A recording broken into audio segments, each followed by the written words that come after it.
신앙의 펜타곤, 오각형이죠. 오각형 가운데 네 번째 기둥을 보겠습니다. 겸손입니다. 우리 빌립보서 2장 1절에서 11절을 이제 본문으로 읽었는데요. 특히 여기 안에 이제 사도 바울이 빌립보 교회 교인들에게 권면하는 내용, 너희 안에 이 마음을 품어라. 그 가장 대표적인 말로 한마디로 말하면 겸손입니다. 겸손. 모든 종교에 이 겸손을 참 중요하게 생각합니다. 그러나 성경만큼 겸손에 대해서 가장 강하게 말하고 있는 경전은 아마 없을 겁니다. 왜냐하면 이 겸손이라는 것 이 자체가 그냥 우리가 학교에서 야 너 좀 겸손해 왜 이래 교만해 하는 그 정도의 겸손이 아니고, 그러니까 자기 자신을 좀 오만 방지하지 않고 사람들한테 좀 친절하게 보이고 부드럽게 보이는 그 정도의 도덕적 윤리적 겸손이 아니고, 이 겸손은 우리 신앙의 본질입니다. 겸손이 없었다면 우리는 구원을 받지 못하는 겁니다. 자, 왜냐하면요, 어떤 유명한 그 신학자 도예라는 학자가 이렇게 말했습니다. 우리 기독교를 보면은 예수님의 겸손이 세 가지로 나타난다 그랬습니다. 그 첫 번째가 성육신이고, 두 번째는 십자가고, 세 번째는 교회와 함께 거하는 것이라고 했는데요. 자, 성육신, 우리가 너무너무 많이 듣는 말입니다. 하나님이 인간이 되셨다 이게인데요. 자, 여러분 성육신을 한번 생각해 보면은 그 안에는 겸손이 아니고서는 일어날 수 없는 겁니다. 자, 우리가 살아가는데 각자의 포지션, 지위가 있습니다. 가정에도 있고 직장에도 있고 교회가 있고, 그리고 그 지위가 있다면, 그 자리가 있다면 그 자리에 맞는 책임과 의무와 권한이 다 있는 것입니다. 그죠? 그런데 이제 사람들이 제일 뭡니까? 제일 자기가 막 화가 나고 서운하고 뭐 그 공동체를 떠나게 될 때는 자기 지위에 맞는 권한을 행사하지 못할 때, 그리고 그리고 그 권한을 빼앗겼을 때, 또는 그 권한에 침입당했을 때, 그걸 견디지 못하는 겁니다. 그러니까 사람이란 것은 자기 권한을 지키지 못했을 때, 그것을 빼앗겼을 때 막 분노가 일어나고 서운하고 이렇기 때문에 공동체를 떠나고 그 자리를 이탈하는 겁니다. 자, 그게 사람입니다. 자, 그런데 한번 생각해 보십시오. 우주의 창조자 하나님께서 자기 스스로 그 모든 권한을 다 버려두고 이 땅에 오셨어요. 이거는 여러분 우리가 사회생활하면서, 여러분 뭐 사회생활 다 하는데, 그 사회생활할 때 우리가 가지고 있는 100개의 권한 가운데 한 개만 누가 이 권한을 침입해 와도 그 권한 하나를 두고 목숨 걸고 싸우는 때가 많습니다. 그런데 여러분 우주의 창조자 하나님께서 가지고 있는 권한은 이 뭐 영원한 권한입니다. 어마어마하게 많은 권한이죠. 그런데 그 모든 권한을 스스로 다 내려놓고 이 땅에 말구 위에 오신 것입니다. 그게 겸손이 아니라면 도저히 일어날 수 없는 겁니다. 그래서 이런 겸손, 신적인 모든 권한을 다 버려두고 이 땅에 사람으로 오신 그 사실 자체가 바로 우리가 겸손이라고 말을 하는 겁니다. 그러니까 우리가 뭐 도덕책에서 윤리책에서 말하는 그런 겸손, 이런 차원이 아니고, 자기 권한을 모든 것을 스스로 내려놓고 가장 낮은 곳으로 내려와서 그 가장 낮은 곳에 자기 몸을 누이신 그 성육신, 그게 이제 성탄절이고, 그것이야말로 인류 최대의 가장 위대한 겸손입니다. 그래서 그 사건이 있었기 때문에 우리가 구원을 받게 되는 것입니다. 이것이야말로 우리 기독교의 본질이죠. 본질.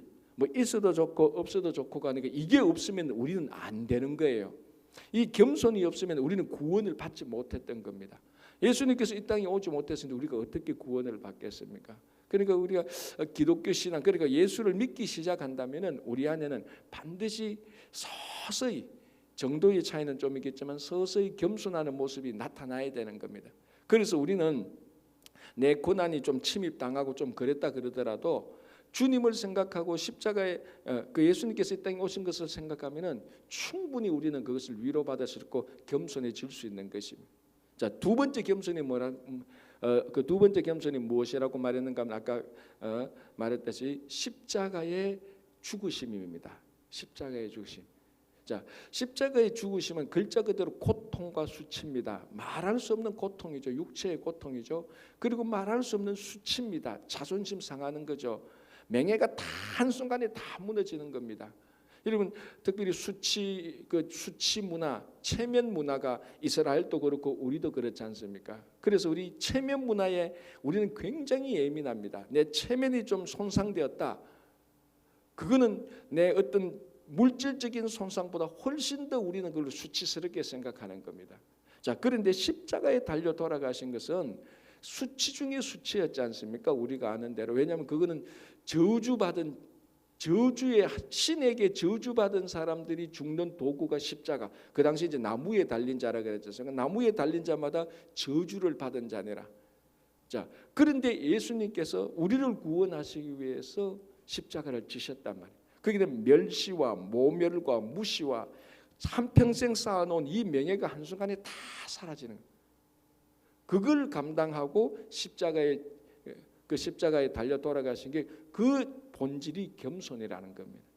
그러니까 다시 한 번 더 말씀드리지만 지긋지긋하게 말씀드리지만은 겸손은 우리 신앙의 본질입니다. 본질. 그래서 내가 겸손하지 않다라는 것은 내 신앙의 본질에 문제가 있다 이렇게 생각하면은 정확합니다. 자, 세 번째 또 겸손이 뭔가 하면은 하나님이 교회 안에 주님께서 교회의 머리가 되시고 이 교회 안에 함께 계시는 게 겸손입니다. 자, 그게 왜 겸손인가? 성육신이 겸손이라는 것도 이해가 되고 십자가에 죽으시는 것도 겸손이라는 것도 이해되는데 왜 교회 안에 주님께서 머리가 되시고 교회 안에 우리와 함께 계시는 게 왜 겸손인가? 좀 언뜻 이해가 안 되는데요. 자, 교회는 전부 다 죄인들입니다. 죄인들의 모임입니다. 자, 하나도 죄 없으신 예수 그리스도께서 죄 덩어리인 그 사람들 가운데 머무시는 것 자체가 겸손이라는 것입니다. 자, 우리 주변에 이런 사람들이 있습니까? 야, 내가 수준이 있지. 어떻게 저런 사람들과 함께 어울려? 저 뭐 직업도 다 변변찮고 배운 것도 별로 없고 인물도 별로 없고 뭔가 모르게 저 사람들 모인 데는 수준이 낮아. 내가 어떻게 저런 사람들과 함께 같이 있을 수 있어? 이런 생각이 들 때가 있습니다. 자, 좀 더 노골적으로 말하면요. 어떤 사람은요, 어떤 성도들은요, 내가 어떻게 개척교회에 가서 교회를 드릴 수 있어? 그렇게 생각하는 사람도 제가 한두 번 봤습니다. 제가 그런 얘기 들을 때는요, 심장이 막 터질 것 같아요. 좋아서 터지는 게 아니고 나빠서 터질 것 같아요. 교회는 다 똑같은 하나님의 교회예요. 거기 중요한 것은 성령이 있냐 없냐, 교회의 주인이 예수냐 아니냐, 그게 중요한 것이지. 교인들이 10명, 20명 모였다고 해서 내가 어떻게 자존심 상하지 그런 교회 가서 내가 섬길 수가 있어. 그 자체가 교만 덩어리입니다. 교만 덩어리. 그래도 내가 한국 같으면 그래도 몇천 명 되는 교회, 그래도 이민교회 같으면 그래도 한 5, 600명 되는 교회 거기 가서 장로하고 그래야 폼나지. 이런 사람들이 실제로 가끔씩 있다니까요.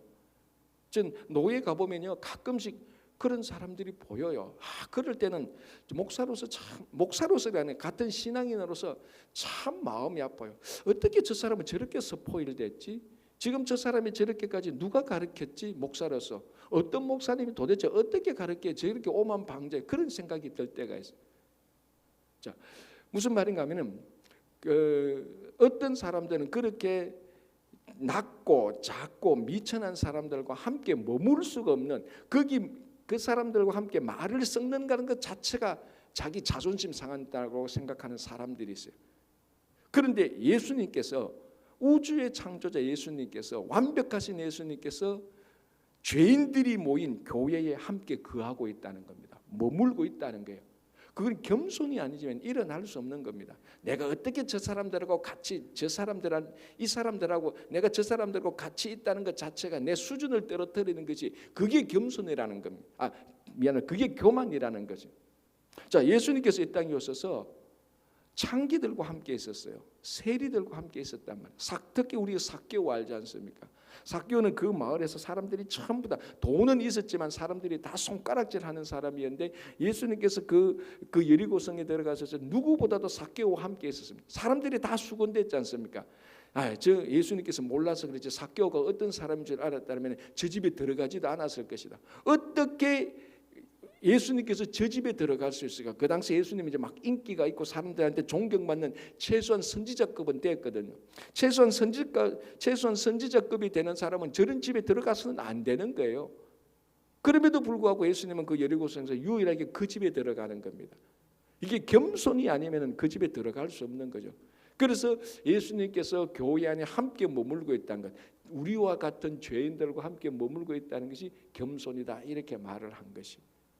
그래서 예수님의 사역, 예수님의 오심과 예수님께서 이 땅에 하신 사역들, 그리고 예수님 십자가에 그리고 예수님께서 십자가에 돌아가심, 그리고 현재 예수님이 우리와 함께 계신 것, 그것을 생각하면은 예수님의 모습이 겸손이란 것. 그래서 오늘 빌립보서 2장 4절에 너희 안에 이 마음을 품어라, 겸손의 마음을 품어라라고 얘기를 하고 있는 것입니다. 자, 이제 겸손에 대해서 우리 성경 전체에 나타나는 것을 몇 가지 좀 생각해 보면요, 겸손은요, 우리가 오해하고 있는 가운데 뭔가 하면, 겸손은 자기를 못한 자기를, 내가 어떤 일도 못해, 내가 참 못난 사람이야, 내가 미천한 사람이라고 이런 식으로 자기를 생각하는 게 겸손이 아닙니다. 이건 자기 비하입니다. 물론 겸손 안에 자기 비하의 과정이 있지만요, 그러니까 겸손은 자기 열등감을 가지는 게 겸손이 아니에요. 겸손은 자기 열등감과 열등의식에 푹 쩔어서 나는 아무것도 못해, 나는 이것도 못해, 그게 겸손이 아닙니다. 겸손은 자기를 어떤 일을 못한다고 생각하는 것이 아니고, 겸손은 자기 자신을 덜 생각하는 겁니다. 무슨 말인가 하면은, 진짜 겸손은 자기 자신을 덜 생각하고 하나님을 생각하고 이웃을 더 많이 생각하는 게 겸손입니다. 자, 예수님께서 보십시오. 예수님께서 사역을 하시고 기적을 베풀으셨을 때 단 한 번도 예수님께서 그 기적을 베풀고 사람들이 막 예수님을 추종할 때 단 한 번도 예수님은 자기 자신이 이만큼이라고 생각하고, 야, 내가 이런 기적을 베풀었지라고 자기 자신을 생각한 것이 아니고, 그때마다 이 기적을 베풀어 주신 하나님께 영광을 돌린 것입니다. 그러니까 겸손은 겸손은 내가 세상의 중심이라고 생각하지 않는 겁니다. 왜 우리 모임에도 가면 그런 사람들이 있지 않습니까? 모든 모임에 가면 꼭 자기가 주인이 돼야 돼요. 꼭 자기가 주인공이 돼야 되는 그런 사람들이 있습니다. 그래서 그 모임에서 자기가 주인공이 안 되면 그 모임을 해체시키거나 자기가 빠져나오거나 그런 사람. 그러니까 어떤 공동체를 이렇게 보면 멤버십으로 있지 못하는 사람이에요. 자기가 꼭 1등이 돼야 되는 거예요. 겸손이라는 것은 리더십이도 필요하지만 멤버십에도 똑같이 필요한 겁니다. 그래서 자기를 덜 생각하는 것, 그리고 남을 더 많이 생각하는 것, 그게 겸손이라는 것입니다. 그래서 우리가 신앙생활 때, 어떤 섬김을 할 때, 봉사를 할 때, 주님의 일을 헌신할 때 나를 자꾸 생각하니까 내가 헌신한 것만큼 보상이 안 돌아오고 인정이 안 되니까 서운한 게 바로 겸손이 없기 때문에 그렇습니다. 자, 일을 하고 수고하고 열심히 했는데 나를 덜 생각한다면은 그 일에 대한 인정이 없어도 아무런 마음의 서운함이 없는 겁니다. 누가 무슨 말을 한다 그래도 그 말 한마디로 인해서 상처를 거의 받지 않는 것이죠. 왜? 이 일의 목적은 내가 아니고 하나님이고 다른 사람을 위한 것이기 때문에. 그래서 겸손은 자기 자신을 덜 생각하는 것. 그래서 기본적으로 겸손은, 이기적인 사람은 겸손해질 수가 없습니다. 이기적인 사람은 반드시 교만하고 연결되어지는 것입니다. 그게 우리가 겸손에 대해서 열등의식을 갖고 내가 미천하다 그렇게 생각하는 것이 아니고 나를 덜 생각하는 것이다 라는 것을 우리가 생각하면 되겠습니다. 자, 그리고 또 하나, 이제 우리가 겸손은 이 세상을 이길 수 있는, 그리고 사탄을 이길 수 있는 능력이 겸손 안에 들어가 있는 것입니다.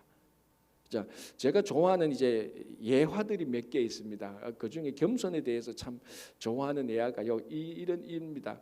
어느 한 이제 조그만 수도원의 수도사가 정말 자기는 이 세상을 다 떨쳐버리고 예수 그리스도만 모시고 살아가기로 해서 열심히 정말 신실하게 그 마을을 많이 도와주고 수도 생활을 하고 있었습니다. 자, 그러니까 이제 이 사탄이 볼 때, 아이 뭐 좀 큰 수도원에서 다른 사람들 앞에 보라고 이렇게 기도하는 그런 수도 원장점은 사탄은 생각도 안 합니다. 왜냐하면 그건 뭐 별 능력이 없으니까. 그런데 조그만 수도원에서 한평생 신실하게 기도하고 하나님을 섬기는 그 수도사 한 사람을 사탄이 넘어뜨리려고 빛의 천사로 가장하고 가브리엘인 것처럼 가서 말합니다. 그 이름을 부르면서 야, 나는 하나님께서 너에게 보낸 가브리엘 천사다. 그래서 내가 하나님의 메시지를 전하러 너에게 왔다. 이렇게 말하니까 그 수도사가 하는 말이 천사님, 우리말로 하면 주소를 잘못 찾은 것 같습니다. 잘못 오셨습니다. 나는 하나님께서 대천사 가브리엘을 보내셔서 메시지를 받을 만한 그런 인물이 아닙니다라고 그렇게 말을 했어요. 그 순간에 빛의 천사로 가장했던 사탄이 그 앞에서 확 사라졌다는 겁니다. 무슨 말입니까? 사탄은 결코 겸손한 사람 앞에서 어떤 모략과 선동을 할 수 없는 겁니다. 결코 할 수 없는.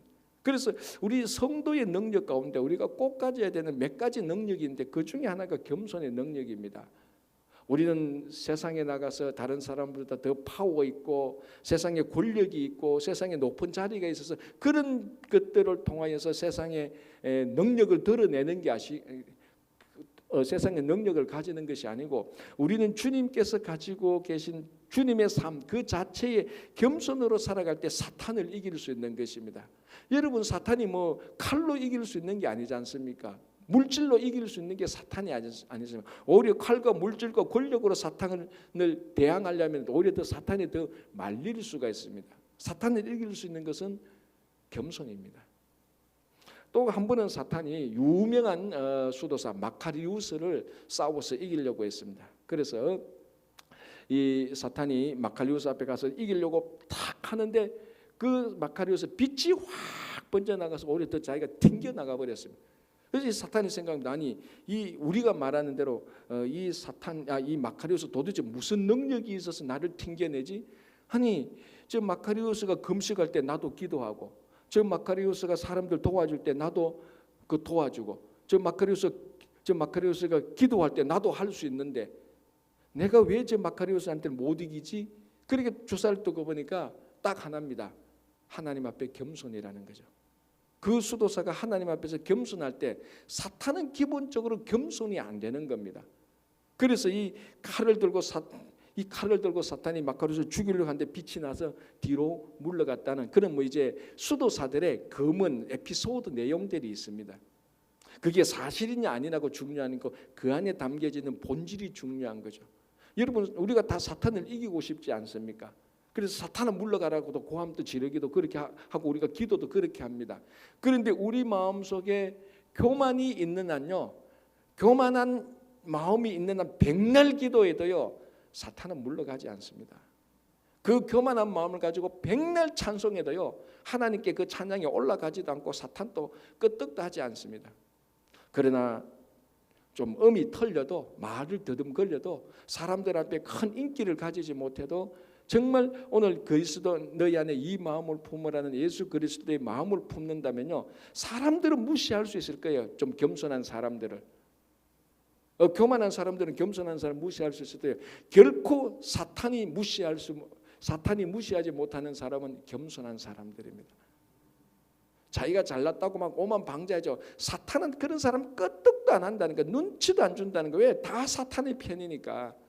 그러나 진짜로 겸손하게 있는 사람은 사탄이 늘 겁내죠. 그게 예수 그리스도의 마음입니다. 그래서 올 한 해 동안에는 정말 이 겸손으로 모든 사탄을 여러분들이 다 물리치시기 간절히 바랍니다. 자, 또 겸손은 뭐냐면요, 하나님 앞에서 자신을 보는 겁니다. 하나님 앞에서. 사람들 앞에서 자신을 보는 게 아니고, 이게 참 이제 그러니까 지금 제가 겸손의 주제로 말을 하지만 하나님 앞에서 자기 자신을 보는 거하고 사람 앞에서 자기 자신을 보는 거는요 신앙의 본질의 어긋남이 차이가 여기서 생기는 겁니다. 사람들 앞에서 자신을 보려고 하니까요 우리 특별히 한국 사람들 체면 차려야 되고 자존심 차려야 되고 폼도 나야 되는 겁니다. 사람들한테 인정도 받아야 되고 박수도 받아야 되고 명예도 있어야 되고 그게 사람들 앞에서 자신을 보는 건데 이렇게 해서는 절대로 겸손이 나타나지 않습니다. 겸손은 딱 하나입니다. 아무도 없는 상황에서 하나님 앞에서 나 자신을 정확히 보는 겁니다. 그게 겸손입니다. 그래서 우리가 그걸 라틴어로 코람데오 이렇게 말을 하는 겁니다. 여러분 가끔 우리 그 카톡을 하다 보면은 카톡에 그 자기 닉네임 같은 걸 그 많이 그 하지 않습니까? 뭐 나는 너의 천사야 이런 식으로 가끔 우리 어떤 성도들은 좀 고상한 말로 코람데오 이런 말을 쓰기도 합니다. 여기 라틴어인데요. 코람데오가 뭐냐면 코람이 앞에 서고 데오가 신이라는 겁니다. 신 앞에서라는 문구예요. 그러니까 문구다 문장은 아니니까 신 앞에서라는 그 단어 두 개가 합친 겁니다. 코람데오 하나님 앞에서.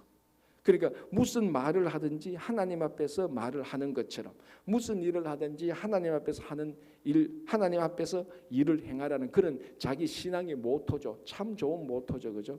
자, 이게 바로 겸손이라는 겁니다. 하나님 앞에서 자기 자신을 되돌아볼 때 여기는 겸손이 생기지 않을 수가 없지 않습니까? 자, 갈릴리 바닷가에서 처음에 우리 그 복음서를 보면은 베드로가 예수님을 만났지 않습니까? 자, 그때 베드로가 예수님에게 뭐라고 말했습니까? 뭔가 모를 듯한 그 어떤 신적인 하나님과 같은 거기에 눌려가지고 베드로가 뭐라고 말합니까? 주여, 나는 죄인입니다라고 고백을 한 겁니다. 내가 죄인이니까 주님과 함께 같이 있을 수가 없다. 그래서 나를 떠나소서. 죄인이 어떻게 당신처럼 거룩한 사람과 함께 있을 수 있겠습니까? 우리 사이는 분리가 일어나야 됩니다. 이 말입니다. 그러니까 하나님 앞에서 우리를 본다면, 나를 본다면은 거기는 반드시 죄인인 것이 드러나는데, 자, 이제 이 죄인이란 말로 인하여서 자칫하면은 아까 말씀드린 것처럼 나는 미천한 자고 난 아무것도 못하는 사람이야. 그게 아니고 하나님 앞에서 내가 죄인이라는 것을 인식하게 될 때에 진짜 겸손하게 되는 겁니다. 여러분 세상에서 제일 꼴불견이 뭔 줄 압니까? 죄인이 오만한 거예요. 죄인이 교만한 게 제일 꼴불견입니다. 그러니까 하나님 앞에서 우리 자신이 죄인이라는 것을 인정한다면은 결코 교만해질 수가 없는 겁니다. 내가 죄인인데 무슨 교만한 게 있냐고. 내가 죄인은 징계받을 것밖에 없는데. 그래서 하나님 앞에서 우리 자신을 볼 때에 진짜 그게 겸손해지는 겁니다. 시카고에 이제 가면은 그 무디 목사님이 한참 활동했던 그 지역이 시카고 아닙니까? 그 이제 시카고에서 이제 무디 목사님의 그 집회 소식이 막 이제 소문이 납니다. 옛날에는 그 뭐 호예처럼 이렇게 다 돌렸지 않습니까? 그 전단지죠. 이 전단지를 돌리고 막 이럴 때 이제 또 무디 목사님을 음해한 또 시기하는 그런 일단의 그룹들이 소문을 내는 겁니다.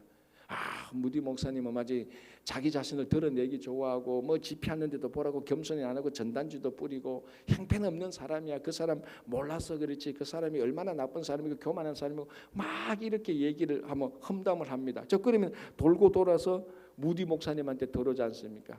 그리고 무디 목사님이 그 얘기 딱 듣고 이제 옆에 있던 같이 이제 집회를 하시는 분들도 막 화가 나가지고 목사님 이거 뭐 어떻게 해명해야 되지 않습니까? 막 이렇게 말합니다. 자, 그러니까 무디 목사님 웃으면서 그냥 둬라. 그 사람들이 몰라서 그렇지.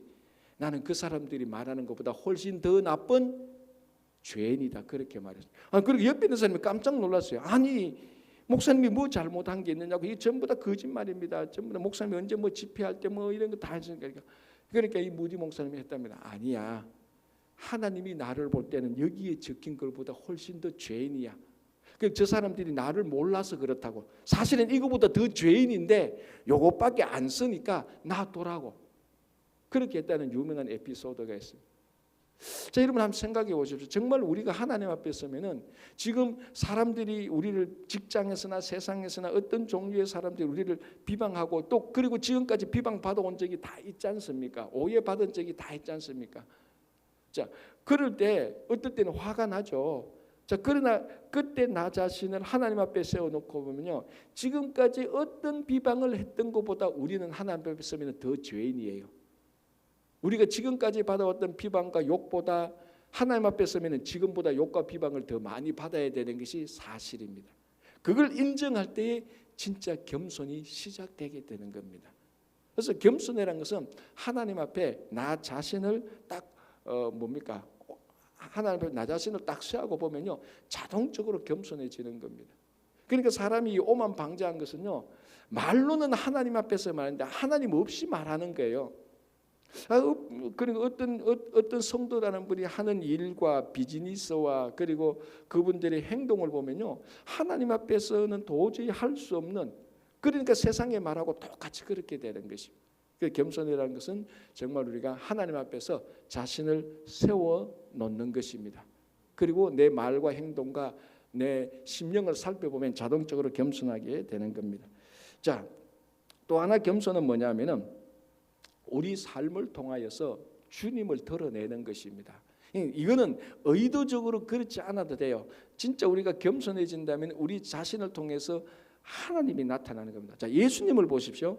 예수님이 그렇게 기적을 베풀고 그렇게 살아있는 말씀을 전해도 예수님께서 자기 자신을 드러내려고 하신 적은 없습니다. 항상 하나님께 영광을 돌린 것이죠. 이걸 사도 바울은 뭐라고 자기를 표현한가 하면, 자기와 예수님의 관계를 뭐라고 표현하는가 하면 질그릇 속에 보화를 담고 있다라고 말을 하는 겁니다. 자, 자기가 질그릇이고 보화는 예수님이죠. 그래서 늘 우리는 그릇은 무엇으로 만든 그릇이냐, 그 그릇의 재질도 중요하고 그릇의 모양도 중요하고 그릇의 그 무게도 중요하고 다 중요한데, 그릇이 제일 중요한 것은 이 그릇이 어디에 사용되느냐는 겁니다. 기본적으로 그릇이라는 것은 그 안에 무엇을 담기 위한 것입니다. 그래서 그릇의 판가름은 그릇 자신의 재질의 판가름으로 나는 것이 아니고 그 안에 무엇을 담고 있느냐에 대해서 그릇의 판가름 나는 겁니다. 자, 아침이지만요, 좀 죄송하지만은 금그릇에 배설물을 담아놓은 이 그릇이 귀하겠습니까? 질그릇에 보배를 담아놓은 이 그릇이 귀하겠습니까? 자, 여러분, 금그릇에 배설물을 담아놓으면 그 재질이 금이라 할지라도 그거는 배설물을 담은 그릇이에요. 그런데 질그릇이라도 보배를, 그 질그릇 안에 보배를 넣으면요, 그 그릇은 보배 그릇이 되는 겁니다.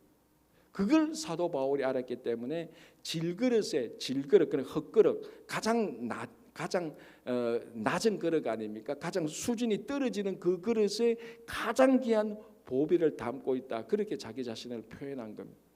자, 그래서 그 질그릇 안에 담긴 보배는요, 다른 그릇에 담긴 보배보다 훨씬 더 잘 드러납니다. 자, 여러분, 제가 뭐 그 금그릇이 없어서 못 가져왔습니다만, 만약에 이게 금그릇이 있다고 생각하고 여기 질그릇이 있다고 생각하고 똑같은 보배를 금그릇에 담아놓고 질그릇에 담아놓아 보십시오. 어느 보배가 더 잘 보이겠습니까? 어느 게 더 잘 보일까요? 아니에요. 사실은 금그릇의 보배가 더 잘 보여요. 우리 욕심이 거기 있으니까. 우리는 금그릇도 보이고 보배도 다 보일 거예요. 그러나 색상감으로 말할 때는 금그릇의 보배보다는 질그릇의 보배가 훨씬 더 잘 보이죠. 왜? 대비되니까 그랬어요. 그래서 바울은 질그릇의 보배라고 말을 하면서 자기 자신이 아니고 이 질그릇의 보배가 있기 때문에 보배가 확 드러난다는 것입니다. 그러니 바울이 예수 그리스도를 만나고 자기 자신에 대한 확실한 겸손의 정체성을 가진 것입니다. 어느 이스라엘 마을에, 뭐 이거는 뭐 또 전승입니다만, 어느 이스라엘 마을에 이제 거기에 왕, 그러니까 분봉왕 정도 되죠. 분봉왕이 있었고 거기에 아주 뛰어난 가장 지혜로운 대신 여호수아라는 대신이 있었습니다. 뭐 우리 그 구약에 나오는 여호수아하고 같은 이름이죠. 그런데 이 사람이 그 나라에서 가장 못생긴 사람이에요. 근데 가장 못생긴 사람인데 가장 지혜로운 사람입니다. 그래서 그 나라의 대신들과 뭐 장관들 이런 사람들이 어떻게 하든지 이 여호수아하고 같이 관계를 잘 맺어서 지혜를 얻으려고 하는 것이죠. 그래서 못생겼지만 가장 인기가 있습니다. 사람들이 많이 사귀고 싶어 하고 그 사람하고 대화를 하면 지혜를 얻고 다 좋아했는데, 유독 그 왕의 공주는 예쁜데 아주 오만방자한 거예요. 근데 이 여호수아가 다른 사람하고 다 사귀고 있던 이 공주한테는, 예쁜 공주한테는 눈길 하나 안 돌리는 겁니다. 그리고 공주가 또 은근히 화가 나지 않습니까? 자기가 가면 아름다운 미모로 사람들이 다 공주님 미모 있겠다, 뭐 공주겠다, 뭐 그 나라에서 최고 아닙니까? 근데 유독 저 지독히 못생긴 저 여호수아만 자기한테 눈길도 안 주고 인사도 제대로 안 하니까 화가 나지 않습니까? 그래서 한 번은 저 여호수아를 한번 뭐라 그러는 거죠? 좀 뭐라 그러면 좀 우습게 만들어 보려고 작전을 좀 짰습니다. 딱 어떻게 작전을 짜는가 하면 왕이 이제 뭐 일주일에 한 번이나 한 달에 한 번씩 이제 그 강요 회의를 하지 않습니까? 우리말로 하면 그런 왕이 있고 그 여호수아 그 장관들이 있어서 뭐 국사에 대해서 의논하는 조정 회의가 있습니다. 그 회의에 공주가 딱 들어와서 말합니다. 아니 하나님께서 왜 당신같이 지독하게 못생긴 사람에게 지혜를 주셨는가? 그 얘기를 한번 해보라는 것. 자, 거기에서 이제 대답을 잘 해야 진짜 자기 지혜가 드러나지 않습니까? 안 그러면 못생긴 것만 이제 부각되니까. 그래서 그 얘기를 딱 듣고 여호수아가 이거 저 공주가 나를 여기서 이상하게 웃음거리로 만들려고 저런 질문을 하는구나 딱 눈치를 챘죠. 그러면서 이제 이 못생긴 그러나 지혜로운 여호수아가 이렇게 말했습니다. 공주님, 그러면 왕께서 드시는 포도주는 어디에 있죠? 하니까 포도주가 어디 있어? 술창고에 있지. 그럼 술창고에 한번 가셔가지고 그 왕께서 드시는 포도주 그릇이 무엇인가 좀 알아봐 주실래요? 그러니까 공주가 알았대서 그 관료를 시켜서 그 관원을 시켜서 그 왕께서 드시는 가장 이 나라에서 귀중한 포도주가 어느 그릇에 있는가 알아보라 그랬습니다. 그러니까 그 관원이 가서 보고 왕께서 드시는 가장 귀한 포도주는 흙으로 만든 귀한 항아리에 들어가 있습니다. 그랬어요. 그러니까 공주도 그걸 몰랐던 거예요. 그리고 공주가 막 하면서 아니 어떻게 우리 아버지 왕께서 드시는 이 포도주가 흙으로 만든 항아리에 있느냐고 당장 금그릇에 바꿔야 된다고. 그래서 이제 여호수아가 맞습니다 공주님, 왕께서 드시는 이 포도주가 지금 항아리에 담가 있습니다. 이게 금그릇에 담아야 되지 않습니까? 그러니까 공주가 맞다고. 그래서 그 술 맡던 그 관원들을 시켜서 왕께서 드시는 이 포도주를 금그릇에 담으라고 몰래 이제 나중에 가서 그렇게 시켰습니다. 그래 이제 며칠 뒤에 이제 그날에 큰 잔치가 있어서 뭐 잔치가 있으면 당연히 포도주가 나오지 않습니까? 왕이 이제 포도주를 가져오라 그랬습니다. 그 이제 많은 귀중한 손님도 있고. 근데 왕이 포도주를 마시 보니까 맛이 좀 이상하게 시큼해요. 화가 난 거예요. 그래서 이 관원장을 데려와서 왜 이 포도주 맛이 이러냐 하니까 이제 그 관원장이 말할 거 아닙니까? 며칠 전부터 그 공주님이 와가지고 이 포도주를 항아리에 있는 포도주를 금그릇에 담으라 해서 금그릇에 담은 이후부터 포도주 맛이 시큼해졌습니다. 이제 그게 만천하에 드러난 거죠. 공주가 오히려 이 여호수아를 웃음거리로 만들려고 했던 이 공주가 오히려 웃음거리로 된 것입니다. 자, 여러분 가장 귀한 포도주는 흙으로 만든 항아리에 있을 때 그게 진짜 맛을 살리는 겁니다. 그래야 포도주가 되는 거예요. 맛이 변하지 않습니다. 무슨 말인가 하면은 정말 우리가 우리 삶을 통해서 예수 그리스도를 드러내려고 하면요, 우리는 금그릇이 되어서는 안 돼요. 질그릇이 되어야 되는 겁니다. 질그릇이 되어야 내가 죽고 내가 덜 드러나고 예수 그리스도 안에 있는 보화가 드러나고 그 보화가 진짜 보화가 되는 겁니다. 우리 안에 진짜 포도주를 담고 있는데 이 포도주 맛을 변하지 않게 하려고 우리는 계속해서 질그릇으로 남아 있어야 되는 겁니다. 그런데 많은 성도들이 자꾸 자기가 사람들 앞에 서서 자기가 금그릇이 되려고 하는 거죠. 그 금그릇이 되는 순간부터 우리 안에 있는 이 포도주는요 시큼해지기 시작하는 겁니다. 맛이 가기 시작하는 겁니다. 우리가 금그릇이 되는 한 세상은 우리를 통해서 예수 그리스도를 못 보게 되는 겁니다. 우리가 질그릇이 되어야 되는 겁니다. 그래야 질그릇 안에 있는 보화가 보배가 예수 그리스도가 세상에 잘 드러나는 겁니다. 여러분 세상에 있는 어떤 사람도요 우리가 교만하면요 우리가 아무리 똑똑하고 잘나고 교만하면요 진심으로 우리를 존경하고 진심으로 우리를 통해서 예수 그리스도는 보지 않습니다. 우리가 힘이 있고 물질이 있고 이렇게 교만하면 그 힘과 물질 때문에 우리 안에 들어와서 고기를 숙이는 것처럼 보이지 겸손 때문에 우리 인격 때문에 우리한테 굽신하지는 않습니다. 정말 우리가 이 땅에 살아갈 때 오늘날 우리 성도들이 정말 올 한 해 동안에는 이 겸손 하나만 살아도요 여러분들은 세상이 우러러 존경할 수 있는 진짜 성인이 될 수 있는 것입니다.